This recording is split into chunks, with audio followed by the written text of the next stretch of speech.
How's it going, guys? Robski back here. Thank you for tuning into this video. This is the first MyNBA2K18 video. Doing a pack opening real quick on the new Rookie Stars pack. This pack was brought in with the autumn packs, the specialty pack that was released, as well as some Throwback Thursday packs. So the Rookie Stars pack go on sale on Mondays. So that's why I'm bringing you this video quite late.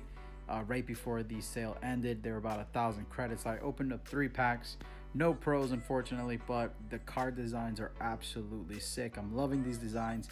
I actually opened up a few Thursday packs as well last week, the Throwback Thursday packs and some autumn packs. Those videos will be going up a little later. Still trying to figure out how to edit my videos, especially from the mobile, but God bless iMovie and the iPhone for now.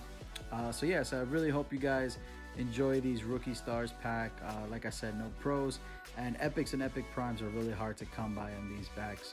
So if you guys want to see more pack openings from either the Throwback Thursdays this Thursday, or some more autumn packs, or even some gameplay from some events, make sure to like and subscribe. Hit me up on Twitter as well at RobskiR0BSKII. All that will be in the description. And yeah, hope you guys tune in for some future ones, and I'll see you guys in the next video.